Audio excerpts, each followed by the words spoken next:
So today, I have the pleasure of sitting in our podcast with my son, my second oldest son, which is really a treat for me.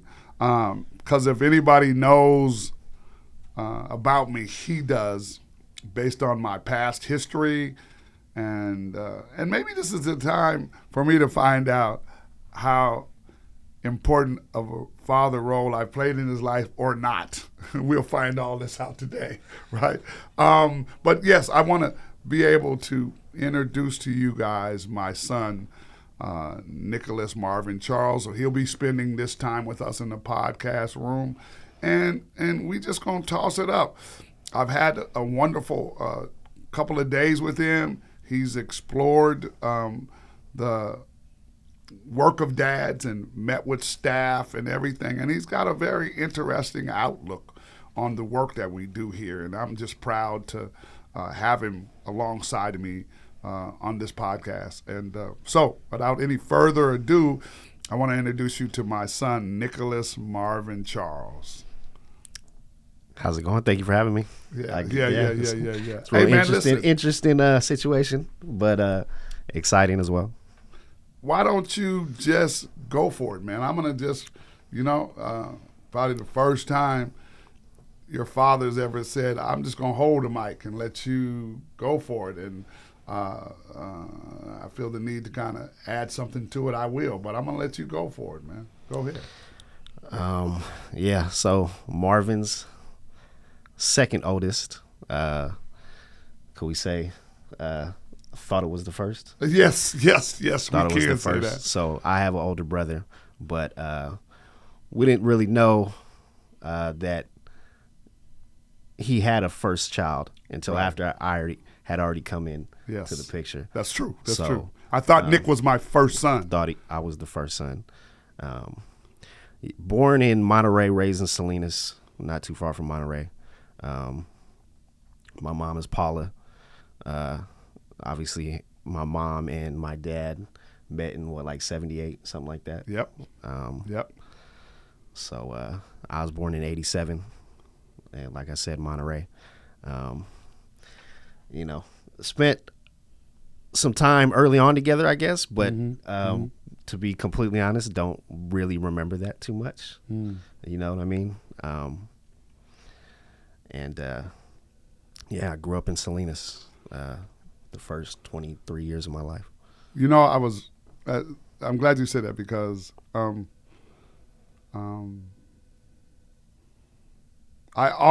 was a time in my life I always felt bad about that, right? What that I didn't give you. And it really became apparent to me when the other children came home out of foster care. So there was Marvette, Devotion, Jeffrey, and Marvin, and Lyric. And those are the kids that I had the majority of parenting, developing time with, right? And you would come in sporadically. Yes. Here and there. And so it always made me feel like, and to be honest with you, I don't just makes much sense, but I wasn't ready. I didn't know how to be ready. It wasn't that I wasn't ready. I could have made anything happen, but I didn't make things happen. You know what I mean? Around that time. Yeah. And but when I started to have things happening, it was like the hardest decision in the world was how do I factor my son, Nick? And again, Nick, I thought you were my firstborn, right? And then 6 months after you were born, I get a call from somebody who says, no, that's not your first son. You have another son, right? Yeah. What's the age difference between you and Dante? And Dante, I think, is two-ish, probably closer to 3. You know what I mean? Is that right? Older than you? Yeah, 3 years older than me. So Okay. Dante's 3 years older than me. And I wasn't aware of Dante until Nick was born, and then I get a call. And that was a struggle for me because I felt like, that ain't my son. I'm just getting picked for that, right? And now this cat looked more like me than almost anybody, yeah. You know what I mean? Yeah. You and him, it's striking. You and him resemble me more than any of my other children. Yeah, I mean, there's certain aspects that I would say that's true, and then other aspects, no. But yeah. Here's the thing, so that you all know, you've probably heard me say this. I have 8 children by 5 different mothers. I have 4 boys and 4 girls. And I don't know what was in God's plan for that, because I didn't plan that at all, right? But it is. I want to go back to you. It's amazing for you to be here, and for me to share this work that I've been doing with you, and to watch you grab a hold, navigate to some of this stuff. I've been having some really powerful conversations with you, man, about this work and what we've doing. And why don't you talk a little bit about that? So yeah, I mean, I've had an opportunity, over the past 20-something years to kind of watch from the outside this whole situation that you got going on, and be an admirer. Like I said, sporadically I'd come in and, I'd see certain things and, see a couple articles here or there and see this and this and that. I think this is the first time that I really had a chance to kind of put myself into it, and actually talk to the people that are being affected by it. And that's given me a good amount of perspective on how it's affecting other people positively. When I talk to somebody and they tell me how what you did or what this organization has done, and I can talk to them one-on-one and then get that feeling from them, then it kind of changed my perspective. Reading an article or, hey, click this link and see this, that's cool. That's one thing. But actually talking to a lot of these people that I've been talking to the past couple of days has kind of changed my perspective and said, this is something good. You guys got something really good going on, because I can feel it from people. People are telling me that DADS has affected them. It's kind of changed their trajectory in life and affected them in a really positive way. So that's kind of opened my eyes over honestly, like the last 24, 30 hours has been kind of eye opening. So, Nick, I don't know if you know this or not. I get kudos across the board for the last 25 years, right? But I don't think you understand, or you probably could recognize, that when a father can get kudos from his son, that's a whole different story. That's a whole different plateau. You feel what I'm saying? Yeah. And here's what's crazy. And you ain't been around. Yeah. You feel what I'm saying? So you could walk and come off a plane, come into a building and see things. I remember when you stepped in the office, you said, and it keeps going, right? Yeah. I looked to the left in your office. I said, this is in my mind internally, and this is impressive. Kind of turned to the right, and he said, yeah. So I said, whoa, it keeps going? Wait a minute. This whole building, this whole thing? Yeah. Oh, okay. I was touched by that, right? Yeah. I didn't know what to expect. I wasn't looking for anything. But to see you have some consciousness, awareness about the work that your father does, that struck me pretty hard, right? You know what I mean? And I've seen the kind of what a lot of people have been touching on the last couple of days is that I've kind of seen the whole thing happen from basically birth to where we are at now, and it's a huge amount of growth. And I think that's the most impressive thing, is watching it, from the house over there when I first came to Seattle the first time, and seeing it, how y'all were kind of starting it then to where it is now, it's amazing. It really is amazing. I'm not just saying that. It's really amazing to see that happen. If you weren't my father, I would be as impressed with this. I honestly would be, because it's to imagine that the whole circle. It's impressive. So you've had your finger on the pulse the whole time, so you can speak from your heart about that. Yeah. As somebody, let's be honest, when you come from a situation where your father wasn't always in your life, to now you've established yourself over the last 20, 25 years. So when people ask me, what does your dad do? And I got to say, well, he runs an organization called DADS, and he helps people get back in connection with their children, And then some people go, well, where does he live at? Oh, he lives in Seattle. That's where my family's at. I'm like, okay, but you in California, you know, to go from that and then having to like internalize that and then actually come here and kind of talking and hearing people and getting their feeling of how it affected them. Now I can go, wow, it's not just some, oh man, that's my dad being, you know, he's got his own organization. Like, no, this is what he's been doing. This is the work he's been putting in for the last 25 years. And yeah, just it's impressive, man. Well, thank you, man. So let's talk the next level, okay? And the next level is you just had a birthday. How old are you? 36. 36. Yeah. I just turned this past spring 68. So obviously, I'm on the backside of the mountain, coming down, right? Mm-hmm. Right. And so most people that work in any kind of industry, any kind of corporation, you know, they look at longevity. You know, I think the popular word today is legacy, right? You know, and I got to tell you, I started not to really look from within because I didn't see it in the children that have been birthed through this ministry here, dads. And, you know, my kids are, I don't want nothing to do with dads. But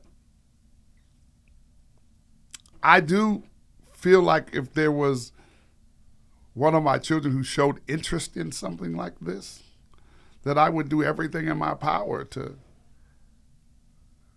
coach them, help them, guide them, give them whatever it was that it took, because guess what? People still need help. People still desire. And so I was having conversation with you, and the work you do in Sacramento, where you live and are from, you have no idea how it made my heart rejoice, because you were picking up, you weren't saying, Dad, I want to do what you do.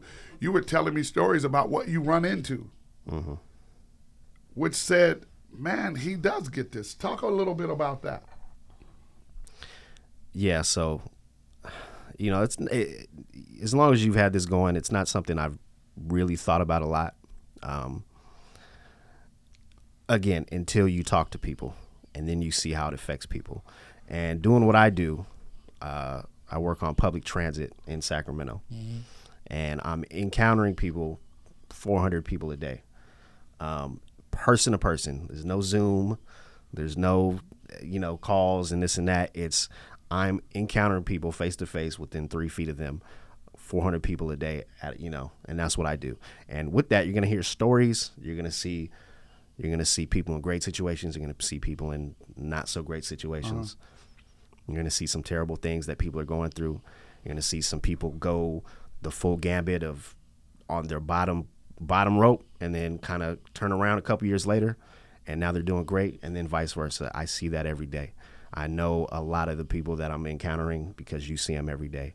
So kind of putting that experience that I have doing that with the last couple of days of really getting to see what you guys are doing here lets me know that, you know, this is something that could be a possibility, because I enjoy my job. I wouldn't be doing it if I didn't enjoy it.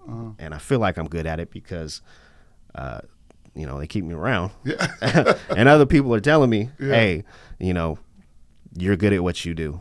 So it's kind of opened my eyes a little bit. Like, you know, I like helping people. I like helping people. It's rewarding, you know. I don't make as much money as I'd love, right, but the interaction and the connections that I make with people is what kind of makes me stay where I'm at. So you can kind of incorporate that to help people on a bigger scale, then why wouldn't I? Kind of fall in line with that. You know, and that's, to be honest with you, not something I thought about until maybe about 30 hours ago. Really? So, yeah. Are you saying that you see a way that you could be helpful? Tell me about that. What the last 30 hours, your eyes have been open to what degree? That the type of stuff that you're trying to combat here in Seattle is happening in different places. Obviously, I know it. I live in the capital of California, one of the biggest state in the country. You know, I see it every day. So, you know, I could see down the road making that happen. You know, I never really got a chance to really get involved with what you do. Every time I would come up here, it was kind of like a vacation type deal with a little bit of taste of DADS on the side. Now with this is kind of like a you know, an entree into DADS. Gotcha. You know what I mean? And it kind of got my wheels turning a little bit. And if this can happen here, why can't we try to make it happen somewhere else? And if you have avenues, somebody who lives in California, somebody who lives in the capital, why not? Why not try to? There's people everywhere that need to be helped. So if you have an avenue to help people and you have establishments, you know, I travel all over the city of Sacramento daily, north, south, east, all over the city. That's what my job is. So why not try to establish those connections? You know what I mean? So let me get this straight. So you see that there's a possibility that something like this could happen in Sacramento, and that people could be helped or guided to another way of life or another way of thinking. That's what I'm hearing you say. Absolutely. The same things that are happening here, I see in Sacramento. And if we could, I've seen the proof of people's lives being changed here. So why not try that in Sacramento? Why not try that in any other Bay Area city or any other city? You know, it's funny you say that because there was 3 things God told me when we first got started, Jeanette and I. Don't go looking for anything, because what you need, I'll bring it to your front door. And for 25 years, he's been doing just that. So don't charge anybody anything for your services, right? And why was that? Because I remember when I came out of recovery trying to get my children, I didn't have no money to do nothing, you know, barely feed my family. But that was really important to me, especially the kids under my roof, because I was a lost cause. And at 42 years old, I got 4 mouths to feed, a wife, and I didn't know how to do it. I had no education. I had no job skills and none of that. But I had a desire, like you just said, to help people, right? That was the only thing that driven me. I had a desire to help people. And then the last thing he said to me was, what I give you, give it away. Well, that giving away part is what I do right now. And then he said something else to me along that same lines. He said, there should be something like this in every urban center in this country.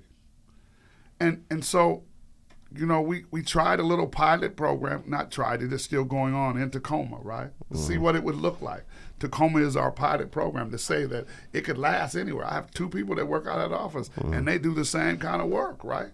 So we know that it's doable, you know? We put together, I wrote a book about 7-8 years ago called Becoming Dads, and it's just a story, my story. You know, it wasn't really professionally done, but I just managed to find a lady who was an editor who was able to just, you know, guide me through the process, right?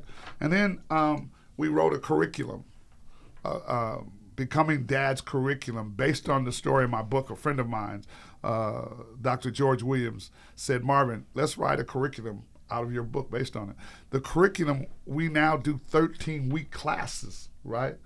And we got men, I'm talking about, I think the oldest guy was 65 with a 3-year-old kid, and we have 18. So there's that range in there. But all we're doing is just giving guys directions, guidance, right? We call ourselves at DADS Systems Navigators. We learn how to navigate the system because most people don't, right?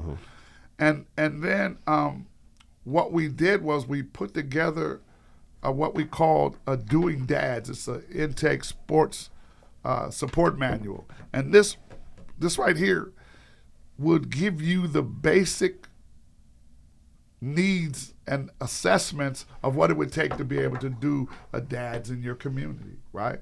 Now, it's not the holy grail, but if you're willing to study and put some pieces together, the only other part is let's find some funding to establish you, right? Mm-hmm. But the keys to the kingdom is you got to be willing to do it first. You feel what I'm saying? Mm-hmm. And because the first thing people are going to ask you was, how do you do it? So let me pass on a couple of really quick nuggets. So if you see this YouTube video again, some of these nuggets will be where you can reach out and tell them, okay? So somebody says, what do you do at DADS? You know what we say? We listen. The first thing men always say is, man, nobody listens to me. Nobody hears me. I don't care where I go. I be trying to tell them, they won't listen to me. Mm-hmm. Well, that's what we do at DADS. And if DADS does that, just listen, people will tell you what you need to do, how you can help them, where to go. They're telling you out of your mouth, right? Mm-hmm. I had a guy, he was an Asian man. And he came home from work one day. He had a good job. His wife had a good job. She said she didn't want to be with him no more. She was taking the kids and going. And he wound up at my office. We were sitting in our room. And the guy literally started crying. And I was like, so what's wrong, man? He said, listen, I paid a lawyer $100,000, and he wouldn't hear me at all. I ain't giving you no money, and you gave me more information in the last 30 minutes than he did the whole time. I paid him $100,000, right? So, again, one of the keys to the kingdom is just listening. Mm-hmm. Folks want to be able to, we call a table in our library the strongest table in Seattle because it holds all those tears and fears that men usually go through, right? Mm-hmm. That most people think men don't go through, right? So those are just some nuggets, man. Be able to think about, pursue, and I got to tell you, man, the last thing in my thought process was that I'd be sitting next to my son talking about exploring the opportunities of doing this work. Yeah, same here. Trust me. Yeah, it's not something I foresaw, but it's definitely cool. You know what I mean? And why not? Why not? There's people that need help everywhere, and we all should listen. I listen. Uh-huh. You listen. Uh-huh. So why not take that on a bigger picture? Amen. You know what I mean? Amen. So let me throw a little monkey wrench in here, okay? I'm your father. At one point, I thought you were my firstborn. I tried to do everything. I remember your mother and I was fighting over your name, like. Mm-hmm. I heard about that. Yeah, yeah. Yeah. She said, "No, I want him Nick. I want his name to be Nicholas." I was like, "Okay." And when we were together, she was the best person. She was. I don't want to go no farther than that. I want to get into your mother's married now. But she was the best person, right? So giving into her wanting to name you Nicholas was not hard at all, know. And then she said, okay, well, you can call him Marvin Charles if you want to. That's yeah. You know what I mean? This is a compromise. Yeah, there you go. Nicholas Marvin Charles. Yes. That's the compromise. Yes, yeah. There you go. But I got to tell you, if you feel up to it, I know I wasn't always the best role model or example for you, and you are welcome to talk about that. You're my son. That can't nothing stop that, but you're welcome to talk about that because I always want people to know the real deal. I don't, I'm not here to camouflage or sugarcoat anything. Yeah, I kind of feel like I haven't really been, afraid to talk to you about it.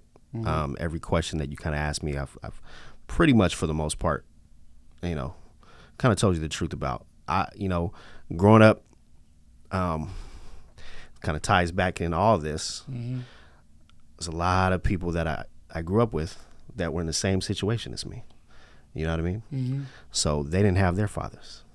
So I really didn't feel like I was singled out, like I was the one, oh, I didn't get this, and everybody else gets something that I don't get, you know? So I never really felt like that until my stepfather got released from prison.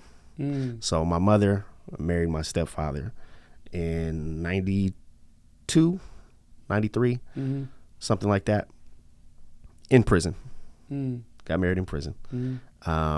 He was locked up. I think he did like seven years from like, so 92 to maybe 99. They got married in prison in 1992. And then from 92 to 99, I spent a lot of time visiting penitentiaries and prisons up and down California, from Folsom to El Centro, Salinas Valley, Soledad, San Quentin, all kinds of little detention centers. I spent a lot of time visiting those places. And that's when those feelings of, man, what happened? That's when those feelings started to kind of creep in my head. And I, we've talked about it, that aspect of it, as there was trauma there, and as traumatic or as negative as those experiences were, having to visit all these penitentiaries for a guy who wasn't my father, as difficult as that was, it did teach me some valuable lessons. And when we became a little closer, it made me appreciate that relationship more. And I think I was able to not hold on to a lot of resentment because I had dealt with that. So when we did talk, I didn't really feel the need to resent you or to try to like scold you. Where were you? How come you didn't do this? How come you didn't do that? I didn't really feel the need to do all that because I knew, man, at least I got this. Because what this was, I'll take this. You know what I mean? Because it felt like for that whole 6-7 year period, I didn't really talk to you a whole lot. Honestly, the only times I really talked to you was to tell me I had a sibling. You know? Yeah. Oh, you got a sister. A couple years later, you got another sister. A couple years later, you got another sister. I was like, okay. You know what I mean? Those were the only real times that we were having good conversations. And not completely to your fault, because my mom's marriage had a little bit to do with that, and how my stepdad felt about the situation, you know. But like I said, I think because of that, I didn't hold a lot of resentment towards you. The older I got, there were some, things that kind of creeped in. But I think once we actually started to establish a little more of a connection, in my mid-teens or whatever, I didn't feel like I had to hold resentment towards you. Wow, I remember one time you came here and we went to Denny's and sat down, and you laid it on the table. Say, listen, first of all, what we're not going to do is talk about my stepdad because he's been there and you haven't, and I just need to be able to tell you that. And you did, and I think that settled. That kind of just. Yeah, you know what I mean? Yeah, absolutely. I thought to myself, this guy is honoring me as a father, telling me about how he feels, but not being disrespectful about it. He's just saying, listen, this is me, this is how I am, and I need you to know that. Yeah. And I think I have a friend of mine that says, he puts it this way: you drew the line in the sand. Now I had the ability to cross over it or not, right? Yeah. But I realized that in drawing the line in the sand, that I needed to cross over, but I was only going to cross over when I was invited to cross over. I recognized there was a line there, and I recognized this wasn't the time to cross over. You feel what I'm saying? And so there was this really weird thing that used to happen, though, because I was married, and my wife is originally from Los Angeles. And so I knew you was in California. And every time I had a vacation or something or close to that area, I'd always drive to go get you, right? And my wife and I would come get you, and there was always something going on in the area. So I'd just say, well, we're going to get Nick, and we can take him with us, right? And I remember we went to see my in-laws, right? My brother-in-law and my nephew through marriage, and I brought you with me.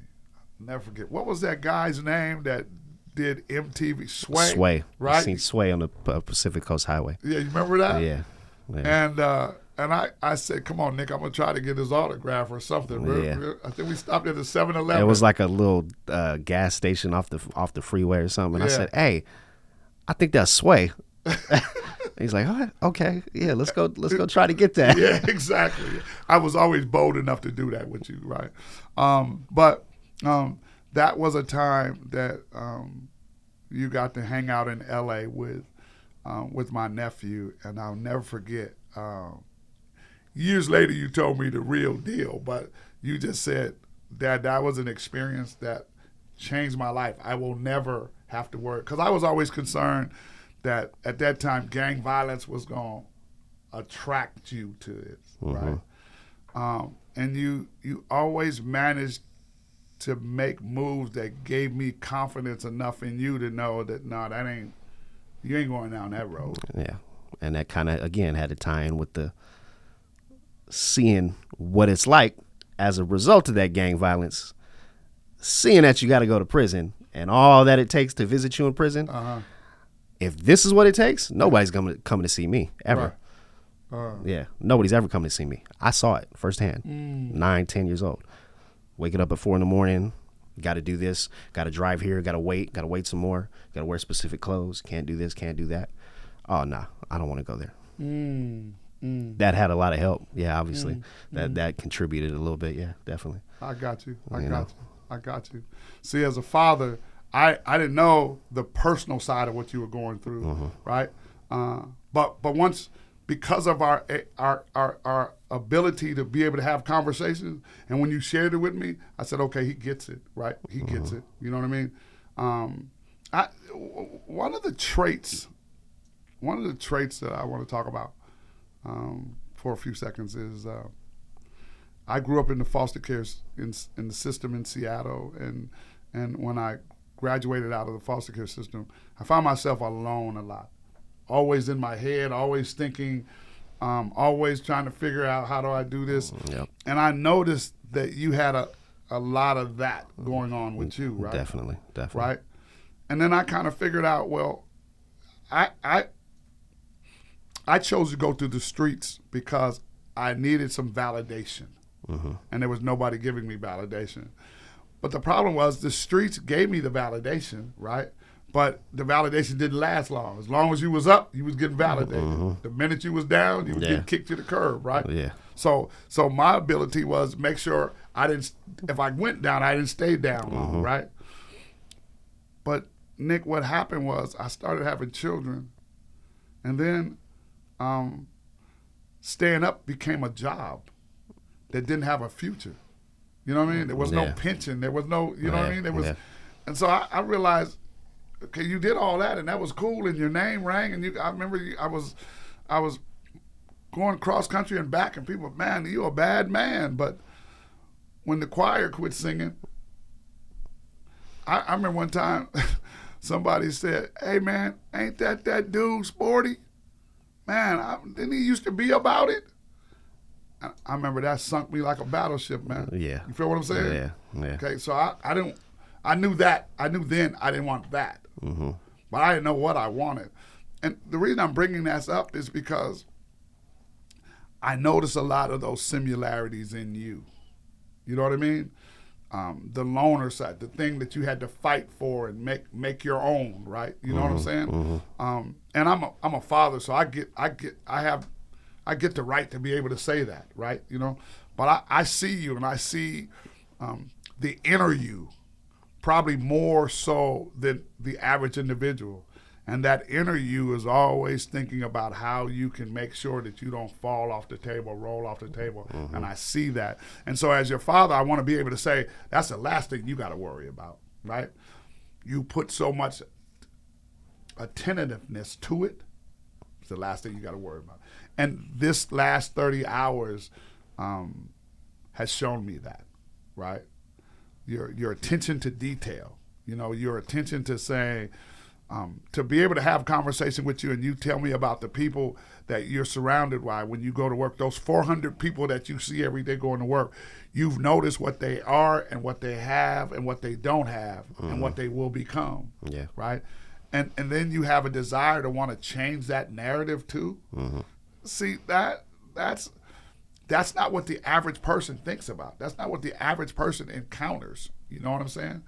So that to me raised the bar for me about you, right? And I'd like to think that, and I'm going out on a limb here, I'd like to think because of your attention to detail, because of your caringness about people, that dads might have a future. Dads might have a future. It's a lot more time and energy that has to be focused in that. Obviously. Yeah. You know what I mean? Yeah. But that's a hell of a sign for a father, okay?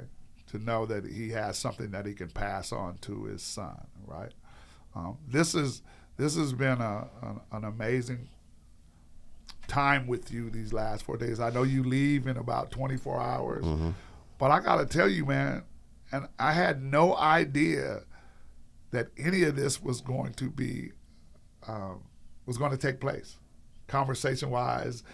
Your desires about this. I just wanted to be able to sit my son. He's turning 36 years old. I wanted to spend some time with you, right? But this blows my mind, bro. Blows my mind. Yeah, mine too. Trust me. Didn't think I was gonna be here doing this right now. No, I can say that. But it is exciting though. Well, I tell you, the next on the agenda is I need you and my future daughter-in-law my future daughter to come up and spend some time up here in Seattle so she can take a look and see what's going on. Yeah. I'm looking forward to that. Yeah. I'll put it that way. Yeah. See what God is willing to do with that. This podcast, man, the opportunity, I don't think I've ever had the opportunity to do a podcast with any of my children, right? And there are 5 of them in this city. Yeah. You know what I mean? Yeah. 4 anyway, right? I did a small one with your baby sister, Jamie. We did a little thing, and somebody else filmed it, and it was just a father-daughter thing, but nobody where we could really get deep in. And my prayer is that people will watch this. And I have my nephew who's the engineer behind all of this, Irie, and he's been doing really good with this. I'm tripping because he's been able to get this thing up on YouTube, and I'm curious to see the connection to this and what it does for us, man. Hey, tell me this. Is there any other thing that you'd like to touch on before we sign off here? I mean,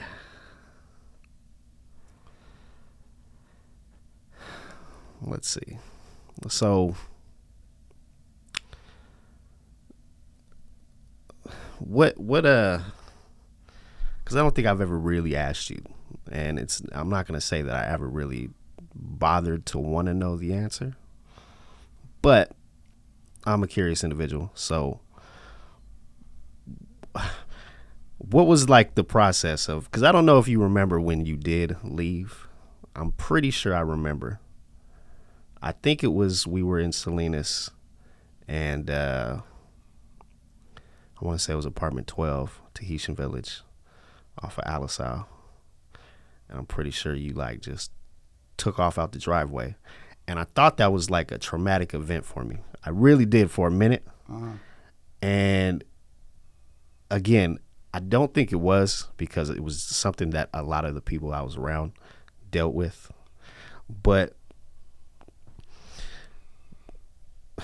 how long did it take you to feel like, okay, that was the right decision? Or obviously you felt like it was the right decision, but how long did it take you to feel like maybe I made a mistake? Maybe I should have tried to, maybe I'm making this mistake by doing this. That's a great question. But so my mental is kind of like your mental, right? And what I mean by that is I didn't make that decision on the spur of the moment. That was a decision that had been put in place right after you were born, right? Here's what I mean. And I'm not saying it was right or right. I'm just saying, as far as my mentality was concerned, I was in the life and on drugs and all that kind of stuff. But what I did know was this: I didn't want to do anything that was going to diss you and your mother. And the way I was living my lifestyle, all I was doing was coming home, checking traps and getting money and going to get high and all of that. Yeah. And I didn't see that being a positive future for you. And so I guess I'm asking, was there ever a point where you thought, man, maybe obviously you thought about it, because I'm the same way. I wouldn't have made a decision if I didn't, think about it and absolutely know, yeah, this is what I need to do. Was there ever a point maybe down the line? I guess what I'm trying to ask is, when, let's say, my sisters were 3, 4, 5, 6, 7, you kind of got yourself back on your feet, where you're like, man, you know what? Nick should be here doing this too, or I should be down there doing this with him. Was there ever a point where you thought that? Yeah, I thought that all the time, but I knew that that your mother, that you were the light of your mother's life. I knew that. And anything, trying to do anything like go get you and do all that kind of stuff, would have rocked her world. Yeah. So to be honest with you, Nick, never came closer to it, because I didn't want to rock her world. You feel what I'm saying? Yeah. There were several intervals that I think I could have been successful at it. You feel what I'm saying? I knew her track record, right? I knew that a couple of folks that was in her life, that wasn't going to happen. You feel what I'm saying? I knew the circumstances and the situations where she lived with old boy, right? Before she got married, right? But there was a lot of loyalty that she produced in my life. So I couldn't even come close to thinking about that, right? I couldn't even come close to thinking about, well, I need to be in my son's life, right? I need to be able to do that. I had made that decision long before, that I didn't want, if I wasn't going to be a positive entity, I didn't need to be none at all. And it wasn't until I had you when I was the age you are now was when it was about around this age. Yeah. It was around the age. Yeah. But it took me another 7 years to get it right, right? By that time, you were in community, in a particular community, right? And I always wondered about that, right? I was always wondered about the Knight's family and the difference in that and then the family I had, which I really didn't have one. Right? Yeah. So no, to answer your question, no, I never thought about I need to go get my son, right? I knew if the day comes, right, I just need to be able to lay it down on the line, right? Okay, this is why. And it wasn't that I didn't love you or didn't want you. I just couldn't see trying to have you, breaking somebody's heart to try to have you. So did you ever think about what I would think about that? No. You didn't have any fears like, man, maybe he won't understand? I got to tell you, honestly, I just felt like when I brought you into that restaurant that day and we sat down, that was a day that it was going to be make or break. Yeah. But you were prepared for it at that point? I didn't think I needed to be. I think I needed to be, well, let me rephrase that. Preparing to me is acceptance. So I was willing to accept. Whatever you came. Whatever, yeah. You feel what I'm saying? Yeah. I had that much I was a 5-star general in Satan's army, right? And so I did everything he said. But when I changed my life over, I met this person called Jesus, and I was willing to accept whatever he had, right? Mm-hmm. But I knew he gave me the ability to be able to embrace whatever my children brought to me, okay? Now, I do know this. A lot of the stuff that I went through with the children I have, I'm so glad I didn't have you in the mix of none of that. Because this time with you now blesses me in such a way till the best thing ever happened to me is the fact that you weren't in the mix of that, right? Like you said it earlier today. You're on the outside looking in. So what you see gives you the possibilities of looking at the whole story and not just your part of the story. Right? Yeah. Right? Yeah. Do you think your vision is better that way? Yeah, I do. At whatever cost, yeah, I do, absolutely. So let me tell you something. Despite how it made me feel, I'm a firm believer in I could push those feelings aside because the ultimate goal worked out fine, and I truly believe that. So let me say this. I need to hear that from you for me to feel okay with everything. You understand what I mean by that? You know what the biggest, I think the biggest thing for me was about you? What? Is that I didn't know a whole lot. You know what I mean? By that, I knew you were my dad. I knew you had some kids. I had some siblings. That was pretty much it. I knew you lived in Seattle. I didn't know about you. I didn't know you and my mom's relationship. I didn't know how y'all met. I didn't know all these things. And again, I would meet people. Oh, that's Sporty's son. But I didn't know what that meant. Yeah. And I think not knowing was the thing that got to me the most. I didn't know about y'all. I didn't know about y'all before me.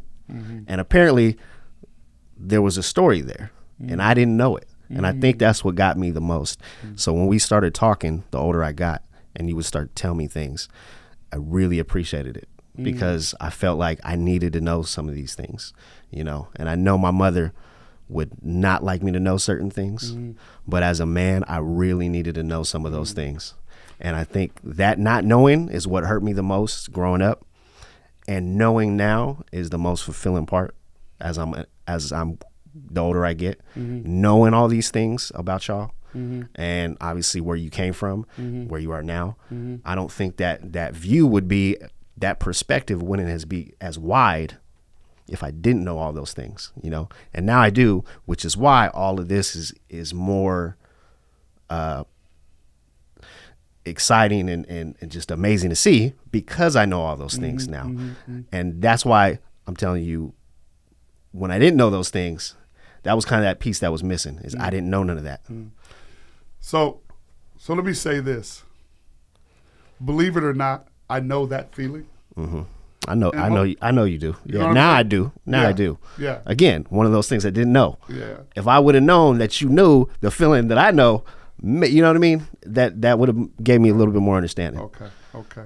Well, that could go two ways, Nick, because you could also say, and I'm glad you didn't. I want to make sure that that's understood, right? You could say, well, if you already know that, then why would you repeat that? You feel what I'm saying? Yeah. No. But I knew you didn't know, and I didn't have no way of not knowing it, except for the time when it came to straighten my life out. I felt like I owed it to you to give you as much as I could give you, right? And I couldn't give it to you all at once because there was still some sidebar conversations hanging around, and I didn't want to do anything, right? But I always felt like this. And I still feel this way today. The truth is the truth, even if it comes out of a hellish mouth, right? It's still the truth, right? And so I needed to make sure that I gave you the truth. Whenever the opportunity afforded the time to it, I needed to give you the truth. I needed for you to know, because I was raised up in a situation, I still don't know what my foster mother died from. Nobody would give me the truth. You know what I mean? Yeah. You kids belong to the state. And I know how that haunts me today, and I'm 68 years old. Yeah. So I don't want anybody else to, you know what I mean? Yeah. To endure that. Especially don't want you as my son to endure that, right? Mm-hmm. I just, to be truthfully honest with you, I didn't know how to navigate those waters, right? Today, what I've learned about the truth, you don't need to navigate, you just need to lay it out on the table, right? One of the sayings my mother said was,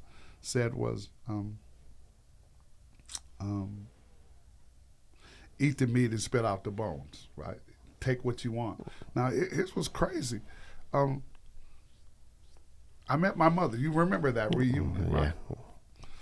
That reunion only lasted 10 years, and half of those 10 years, we didn't even talk, right? And I'm thinking, wait a minute, I'm your child. My family right out of the day, I'm the first grandson. Get no respect, no notice, no anything. So what I'm trying to say to you is, I've endured some of that pain, and I know how you kind of got to just put it down in the garbage can and just close the lid on it and go on about your business. Maybe come back to it later. You feel what I'm saying? Maybe. Listen, maybe. I'm 68. Yeah. There ain't no later. Maybe. Yeah. You feel what I'm saying? No, yeah. You know what I mean? We was at a family gathering, and everybody was, oh, man, what about the family? And I'm like to myself, I'm just talking to myself now. It's a joke. It's a joke. There's some elders in the room that won't even acknowledge. So I realized then, there's some answers I will never get from certain people. Yeah. I'm okay with it, right?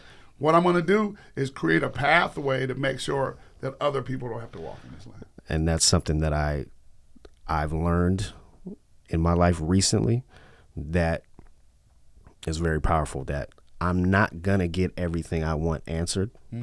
All the questions that I have are not going to get answered, and I have to learn to be okay with that. And I also have to learn that if I create a situation where that's not going to happen in the future for my future children, then that's the best thing that I can do. Right. And that's something that I've recently learned. Okay. Okay. Gosh, man. You know what, bro? I hope this does go somewhere. Because there are some people who need to hear this conversation. Yeah, this is a conversation that a lot of black fathers and sons are not having, and I think it's important to have that. And we were good, obviously before this, but this is something that if a lot of other people had this, I think it would solve a lot of issues. You know what I mean? So I hope it does go somewhere. Absolutely. Well, my prayer is that it will. And my prayer is that not only that this will, but that you will, that I can pass the hat from father to son, that'll focus on what can we do to eliminate this epidemic called fatherlessness in America. Yeah. You know what I mean? And I hope that this is a model that gives a little tiny piece of this to some people, and that it frees them, right? One of the things that I want to do with you before you leave is a little ceremony that I had somebody do with me one time, right? They put their hands on my shoulders, they looked me in my eyes, and they said, "You are my beloved son in whom I'm well pleased." And I am, before you leave Seattle tomorrow, this is something I want to share with you. It's something that takes place from a father to a son because God did it to his son Jesus, and it was just before he birthed his ministry, right? And the closing words in that whole synopsis was, "You are my beloved son in whom I'm well pleased," right? And it launched his ministry that changed the world. Hopefully I will be able to launch that in you, that you will continue to do the work that you do, that will change the world. That's my prayer, man. So I want to thank you, son, for giving me a few minutes to be able to deepen our walk, our journey this understanding of father, son, right? And I pray, my prayer is that this impacts somebody, that it makes a difference, man. So before we go, you got any last parting words? Man, like I said, I hope, like you, that somebody can see this and get something from this, because this is it's one of those things that everybody, whether they know it or not, really needs, and it's fulfilling, and it empties your tank. You know what I mean? Man. And so hopefully somebody can get that. Yeah. Amen. So listen, from DADS, from Color Him DADS, we're speaking in our studio, which is located in Seattle, Washington, 411 12th Avenue, Seattle, Washington. Our website is aboutdads.org, www.aboutdads.org. Look us up on Facebook, Instagram. Just you'll get to our website. It'll give you all the information to do that.